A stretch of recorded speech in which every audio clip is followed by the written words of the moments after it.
Imagine receiving a letter from a murderer, not asking for forgiveness, not offering an explanation, but daring the police to stop him. Now imagine opening your morning newspaper and finding a cryptic message from that same killer, claiming more victims and promising there would be more if his demands weren't met. For months, fear spread across Northern California. Parents refused to let their children stay out after dark. Young couples stopped visiting the quiet lovers' lanes they once considered safe. Police departments worked around the clock, yet every lead seemed to disappear into the shadows. The man responsible called himself Zodiac. He claimed to have taken dozens of lives. He left behind letters, ciphers, and one of the greatest unsolved mysteries in American criminal history. More than 50 years later, investigators still cannot say with certainty who he was. How could a killer taunt the police, dominate newspaper headlines, and vanish without ever being identified? Tonight, we reopen the case. This is the story of the Zodiac Killer. Northern California, December 20th, 1968. Christmas was only a few days away. In the small city of Benicia, 17-year-old David Faraday and 16-year-old Betty Lou Jensen were enjoying what friends described as a normal evening together. Like many young couples at the time, they drove to the quiet stretch of Lake Herman Road, an isolated area popular with teenagers looking for privacy. The road was dark. The surrounding fields were silent. Nothing suggested that this ordinary night would become part of one of the most infamous criminal investigations in American history. Sometime between 10 o'clock and 11 p.m., another vehicle arrived. What happened over the next few minutes remains uncertain. Evidence collected at the scene suggests an unknown gunman confronted the couple. David Faraday was fatally shot near the vehicle. Betty Lou Jensen ran from the scene but was struck by multiple gunshots before collapsing a short distance away. The attacker disappeared into the night without leaving an obvious motive. There was no sign of robbery, no known personal connection to the victims, no eyewitness able to identify the killer. Detectives worked tirelessly to reconstruct the timeline, interviewing friends, collecting physical evidence, and searching for anyone who might have seen a suspicious vehicle. But the investigation quickly reached a dead end. For weeks, many believed the murders were an isolated tragedy. No one imagined they were witnessing the opening chapter of a much larger nightmare. Nearly 7 months passed. The case remained unsolved. Then, on the night of July 4th, 1969, another young couple sat together inside a parked car at Blue Rock Springs Park in Vallejo, California. Darlene Ferrin, 22, and Michael Mageau, 19, had been talking quietly after leaving a nearby restaurant. The parking lot was calm. Then headlights appeared. A vehicle pulled into the lot and stopped nearby. After a brief pause, it drove away. The couple assumed nothing of it. But only minutes later, the same vehicle returned. This time, it parked behind them. A man stepped out carrying a flashlight. As the bright beam shone into the car, Michael later recalled believing the man might be a police officer. Instead, the stranger suddenly opened fire. Bullets shattered the windows. The attack lasted only seconds. When it ended, Darlene Ferrin had suffered fatal injuries. Michael Mageau, despite multiple gunshot wounds, survived. The attacker walked back to his vehicle and drove away into the darkness. The scene was horrifying, yet the most chilling moment was still to come.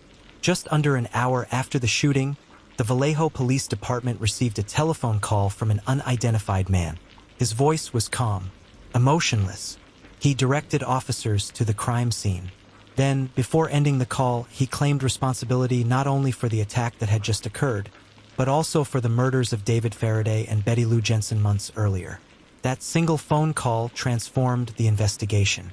Detectives now believed they were searching for a serial offender, someone who appeared to kill without a clear personal motive, someone willing to contact police directly, someone who wanted recognition. Investigators from multiple agencies began sharing information, comparing evidence from both crime scenes and searching for patterns. Ballistics evidence suggested the same firearm had not been used in both attacks, but similarities in the circumstances led many investigators to believe the crimes were connected. Whoever the killer was, he seemed confident. He was escalating, and he had just announced that he intended to play a dangerous game with law enforcement. What detectives didn't yet know was that the most shocking communication was still on its way. Within weeks, newspapers across Northern California would receive letters unlike anything they had ever published. Letters signed by a name that would become infamous around the world. The Zodiac. On the morning of August 1st, 1969, 3 major newspapers in Northern California received nearly identical envelopes. One arrived at the Vallejo Times-Herald. Another was delivered to the San Francisco Chronicle. The third reached the San Francisco Examiner. Inside each envelope was a handwritten letter. The writer claimed responsibility for the recent murders, describing details that investigators had deliberately withheld from the public. The information convinced authorities that the author almost certainly had first-hand knowledge of the crimes. But the letters contained something even more disturbing. Each included 1/3 of a cryptogram, a coded message made up of strange symbols and characters. The anonymous writer demanded that the newspapers print the ciphers on their front pages. If they refused, he threatened to continue killing. Whether those threats would have been carried out is impossible to know. What is certain is that fear spread rapidly across Northern California. The newspapers published the ciphers. The mystery had become front-page news. For the first time, the killer had found an audience, and that was exactly what he wanted. Days later, another letter arrived.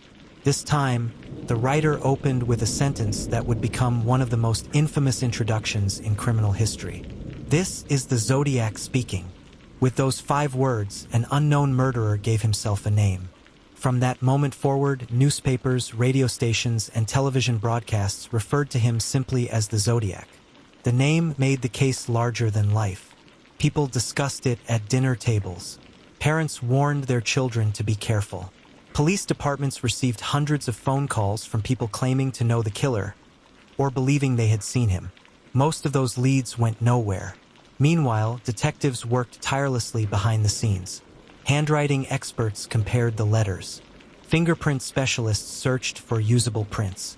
Ballistics experts re-examined evidence from both crime scenes. Every clue was analyzed. Every possibility was considered. Yet despite the growing mountain of evidence, investigators still had no confirmed identity. The Zodiac seemed to enjoy turning the investigation into a puzzle. The 408-character cipher fascinated the public. Professional cryptographers attempted to solve it. Law enforcement sought assistance. Newspapers encouraged readers to try their luck. Then, unexpectedly, the breakthrough came from ordinary citizens. A California schoolteacher, Donald Hardin, and his wife, Betty Hardin, spent hours studying the symbols. Working together, they successfully decoded most of the message. The solution surprised many people, not because it revealed the killer's identity, but because it didn't. Instead, the decoded message described the killer's disturbing thoughts and claimed he enjoyed killing people. The message ended abruptly, without revealing his name. If investigators hoped the cipher would expose the Zodiac, they were disappointed. Instead, it deepened the mystery. The man behind the letters remained anonymous. And now the entire country knew his name. As summer turned to autumn, anxiety spread throughout Northern California. Couples thought twice before parking in secluded areas. Families became more cautious. Police officers increased patrols around parks and lovers' lanes. Schools and community organizations discussed personal safety. The Zodiac's greatest weapon wasn't just violence. It was uncertainty. Nobody knew who he was. Nobody knew where he would strike next. Every new headline fueled public anxiety. Every unexplained sighting generated fresh rumors. For investigators, the pressure was enormous. Each passing day without an arrest raised difficult questions. Was the killer watching the news? Was he enjoying the attention? Would he stop? Or was something even worse coming? No one knew. But before long, those questions would be answered in the most terrifying way imaginable. September 27th, 1969. The peaceful afternoon at Lake Berryessa had turned into a nightmare. After binding Brian Hartnell and Cecilia Shepard, the hooded attacker carried out a brutal assault before calmly walking back toward his vehicle. But before leaving, he did something investigators had never seen before. He walked to Brian Hartnell's car and wrote on the driver's door using a black marker. The message listed the dates of previous attacks at Lake Herman Road and Blue Rock Springs, followed by the current date. Beneath them was a chilling signature: by knife. It was as though the killer wanted detectives to know exactly who had committed the attack. A short time later, the Napa County Sheriff's Office received a phone call from a man claiming responsibility. The caller calmly reported the location of the victims before ending the conversation. Emergency responders rushed to the scene. Brian Hartnell survived and later provided investigators with a detailed description of the attack. Cecilia Shepard was transported to the hospital with severe injuries. Despite the efforts of medical staff, she died 2 days later. For investigators, Brian's testimony became one of the most valuable pieces of evidence in the entire Zodiac investigation. For the first time, a surviving victim had spent several minutes speaking with the attacker. Yet even with that information, the killer's true identity remained a mystery. Less than 2 weeks later, on the night of October 11, 1969, the Zodiac struck again. This time, the attack took place in the heart of San Francisco. Taxi driver Paul Stein picked up a passenger in the city's downtown area. The destination appeared routine. Nothing suggested the ride would end in tragedy. When the cab reached the Presidio Heights neighborhood, the passenger fatally shot Stein. Unlike the previous attacks, this crime happened in a residential area with nearby homes and witnesses. Several people saw a man leaving the taxi. Police officers responded quickly. What happened next would become one of the most discussed moments in the Zodiac investigation. Due to an early radio dispatch error, responding officers were initially told to look for a different suspect description than the one witnesses had actually provided. As a result, a man matching later witness descriptions was reportedly encountered by officers but was not detained. Whether that individual was the Zodiac Killer has never been confirmed, and the missed opportunity remains one of the most debated aspects of the case. If the man was the killer, he disappeared into the darkness only moments before a citywide search intensified. From people convinced they recognized the handwriting. Others believed they had identified the mysterious figure from composite sketches. Numerous individuals were investigated over the years. Some became widely discussed in books, documentaries, and media reports. But despite decades of scrutiny, none has ever been proven in court to be the Zodiac Killer. Advances in forensic science offered new hope. Fingerprints were re-examined. DNA testing was explored where possible. Original evidence was reviewed again and again. Each new technological breakthrough raised expectations that the mystery might finally be solved. Yet the answers remained frustratingly out of reach. As the years passed, the Zodiac case transformed from an active investigation into one of America's most famous cold cases. Books were written. Documentaries explored every clue. Amateur investigators searched for connections overlooked decades earlier. Theories multiplied. Some appeared convincing. Others were quickly challenged by the evidence. Throughout it all, one fact never changed. No court has ever convicted anyone of being the Zodiac Killer. The official investigation remains open, and many questions continue to divide investigators, historians, and true crime researchers. Was the Zodiac responsible for every crime he claimed? Or did he take credit for some attacks he didn't commit to spread even more fear? Those questions remain unanswered. But before we close the file, one final chapter remains. Because the greatest mystery isn't only who the Zodiac was. It's why one of the largest criminal investigations in American history still hasn't delivered a definitive answer. By the early 1970s, the Zodiac Killer had seemingly disappeared. The letters became less frequent. The confirmed attacks stopped. But the investigation never ended. Boxes of evidence filled police storage rooms. Detectives spent years revisiting witness statements, fingerprints, handwriting samples, and ballistics reports, hoping that one overlooked detail would finally reveal the killer's identity. As forensic science advanced, investigators re-examined physical evidence collected decades earlier. DNA technology offered new possibilities, but the available evidence presented challenges. Some items had degraded over time, while questions remained about whether usable biological material actually belonged to the letter writer or had been introduced through ordinary handling. Despite decades of work, no single piece of evidence has definitively identified the Zodiac Killer. Over the years, countless names have surfaced. Some were suggested by investigators. Others emerged through books, documentaries, or independent researchers. One of the most widely discussed individuals was Arthur Lee Allen. Several circumstances led investigators to examine him closely, and he remained a prominent suspect for many years. However, important pieces of evidence, including fingerprint and handwriting comparisons, did not conclusively identify him as the Zodiac Killer, and he was never charged with the Zodiac crimes. Other individuals have also been proposed over the decades. Some theories rely on circumstantial evidence. Others point to similarities in behavior, location, or appearance. Yet none has been proven in court. Because the case remains officially unsolved, no suspect can be presented as the confirmed Zodiac Killer. That uncertainty is one reason the mystery continues to captivate people around the world. More than 50 years have passed since the first attack on Lake Herman Road. The victims' families have lived with unanswered questions for decades.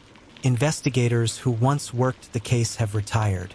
New detectives have inherited thousands of pages of reports, photographs, and evidence. Every few years, renewed public interest brings fresh theories. Occasionally, someone claims to have solved the mystery, but extraordinary claims require strong evidence.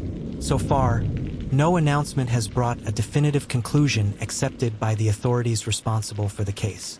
The Zodiac investigation reminds us that even determined investigators, significant resources, and modern forensic science cannot guarantee answers in every case. Sometimes the truth remains just beyond reach. The Zodiac Killer became more than an unidentified criminal. He became a symbol of an unanswered question. His letters challenged investigators.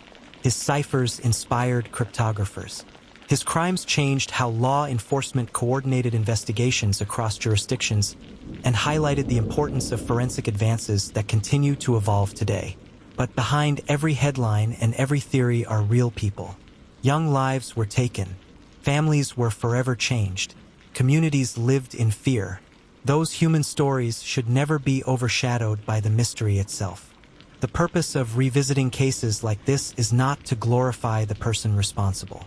It is to remember the victims, understand the investigation, and appreciate the work of those who continue searching for the truth. Some mysteries are solved in days, others take years, and a few continue for generations. The Zodiac Killer remains one of the most infamous unsolved cases in American history, not because of myths or legends, but because despite decades of investigation, one crucial question has never been answered with certainty. Who was the Zodiac Killer? Perhaps the answer is hidden within evidence that has yet to be understood. Perhaps future forensic technology will uncover what previous generations could not. Or perhaps the identity of the Zodiac will remain one of history's greatest unanswered criminal mysteries. Until then, the case remains open in the minds of investigators, researchers, and millions of people who continue searching for the truth.